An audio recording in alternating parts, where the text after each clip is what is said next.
Bagi sebagian makhluk hidup, cahaya pasti merupakan hal yang tidak asing untuk didengar. Peranan cahaya sangat penting bagi kehidupan. Sumber utama cahaya pada tata surya kita adalah matahari. Bintang ini sangat diperlukan untuk menerangi sistem solar tata surya kita. Tanpa cahaya, kegelapan akan selalu menimpa makhluk hidup.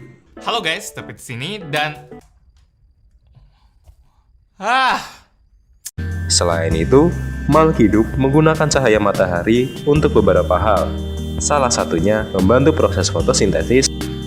Manusia juga memanfaatkan cahaya untuk keperluan sehari-hari, mulai dari menjemur pakaian, menciptakan tenaga surya, dan terapi sinar matahari. Cahaya sangat mudah dibentuk.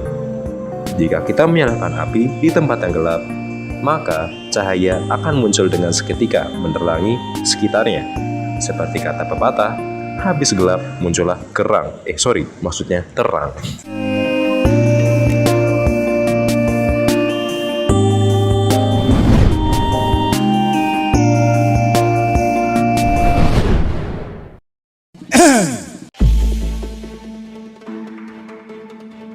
Tertibkan yang joget yang rapi lah. Oke, masuk ke pembahasan utama. Kali ini kita akan membahas salah satu sifat pada cahaya, yaitu cahaya dapat dibiaskan.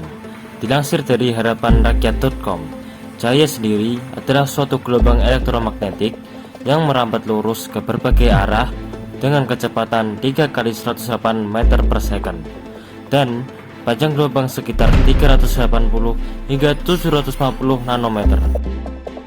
Cahaya juga dapat diuraikan. Peristiwa penguraian cahaya polikromatik menjadi cahaya-cahaya monokromatik pada prisma lewat pembiasan atau pembelokan. Hal ini membuktikan bahwa cahaya putih terdiri dari harmonisasi berbagai warna cahaya dengan berbeda-beda panjang gelombang. Hal ini disebut dengan dispersi. Secara garis sederhana, refraksi atau pembiasan merupakan peristiwa pembelokan cahaya ketika melewati dua zat atau medium yang berbeda. Ketika proses tersebut terjadi, maka terdapat dua kecepatan optik cahaya yang berbeda. Proses juga dapat terjadi karena pengaruh dari kecepatan cahaya ketika memasuki medium yang berbeda. Oleh karena itu, suatu kecepatan cahaya berubah dan menyebabkan gelombang cahaya berbelok. Contoh medium yang dapat membiaskan cahaya adalah air dan udara. Keduanya memiliki kerapatan optik berbeda, di mana nilai indeks biasnya menunjukkan kerapatan masing-masing medium. Semakin besar kerapatan medium, semakin besar indeksnya.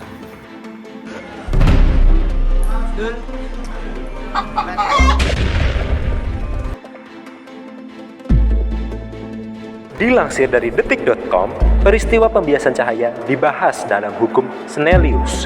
Berikut bunyi hukum Snellius. Bukan siput ya. Sinar datang, garis normal, dan sinar bias terletak pada satu bidang datar. Apabila sinar datang dari medium rapat ke medium yang kurang rapat, maka sinar akan dibiaskan menjauhi garis normal. Sebaliknya, jika sinar datang medium kurang rapat ke medium lebih rapat, maka sinar dibiaskan mendekati garis normal. Perbandingan sinus sudut pandang atau kita bisa sebut saja I dengan sinus sudut pandang bias atau R merupakan suatu bilangan tetap. Bilangan tetap ini yang menunjukkan indeks bias. Seperti itu, coy. Apa itu indeks bias? Sabar, nanti saya jelaskan. Nah, kamera di sini. Nah, kita duduk saja ya.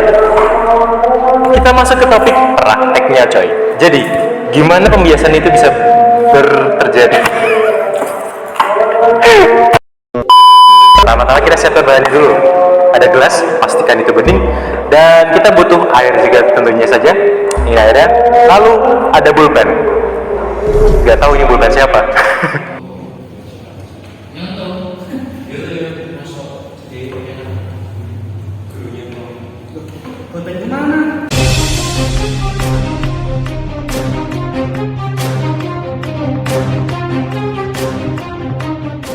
Jadi, kita masukkan ya di sini ya. Nah, nampak tadi kamera dekat. Kau dekat sini. Kenapa pensil itu terlihat besar? Apakah isinya bertambah? Oh, tentu bukan. Cahaya mengalami pembiasan saat melewati air. Mata kita akan melihat pensil tampak bengkok atau terlihat lebih besar dari sebenarnya. Ini terjadi karena cahaya dari berbagai titik pada pensil mengalami pembiasan yang berbeda-beda saat melewati air. Akibatnya, mata kita memproyeksikan gambar yang terdistorsi. Wow, kenapa tulisannya terbalik? Hal itu terjadi karena cahaya yang melewati gelas berisi air akan mengalami pembiasan. Ketika cahaya melewati batas antara air dan udara, ia akan mengubah arahnya. Ini disebabkan oleh perbedaan kecepatan cahaya antara air dan udara. Ketika cahaya keluar dari air dan masuk ke udara, sudutnya akan berubah, sehingga terlihat seperti tulisan yang terbalik. Nah, jadi penjelasannya itu seperti ini. Saya akan menjawab pertanyaan sebelumnya. Indeks bias adalah perbandingan antara kecepatan cahaya di ruang hampa udara dengan kecepatan cahaya pada medium selainnya.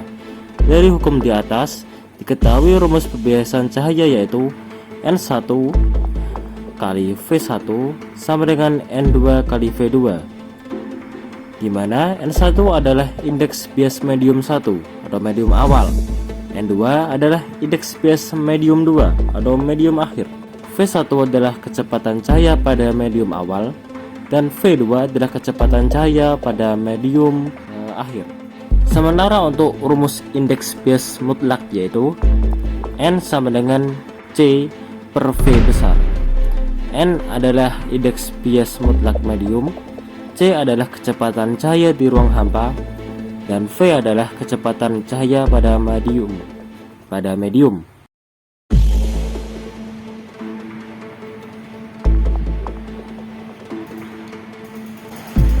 Lah, itu kan pulpenku. Kenapa kau pakai pulpenku? Kita tahu. Ini pulpen ada di mejaku.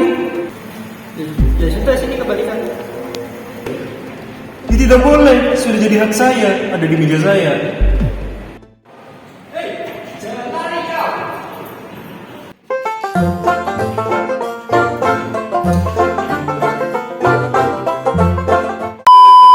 Salah satu contoh pembiasan cahaya pada kehidupan sehari-hari adalah pelangi. Ya, maksudnya pelangi yang ini. Pelangi dihasilkan dari proses yang bernama dispersi yang sudah kita jelaskan di menit yang lalu. Fenomena pembiasan cahaya lainnya yaitu fata morgana di tanah atau bidang panjang dan luas. Kedua, bintang yang terlihat lebih dekat ke bumi dari lokasi asalnya. Dan ketiga, dasar sungai yang jernih sehingga terlihat dangkal.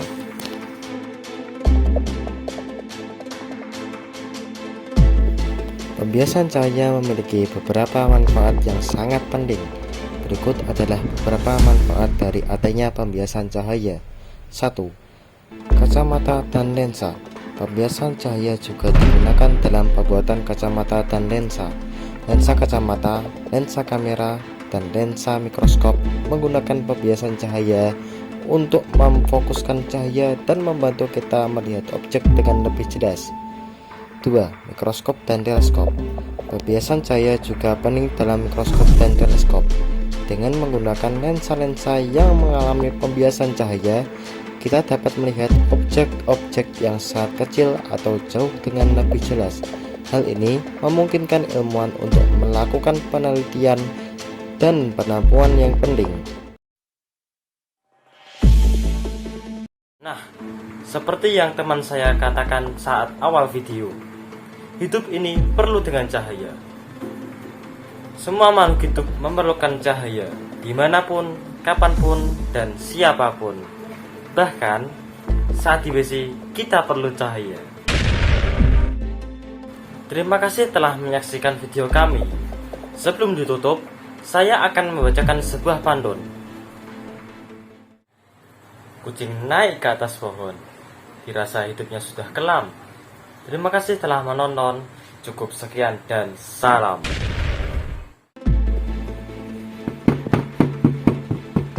Kenyip, nama kau belum itu juga.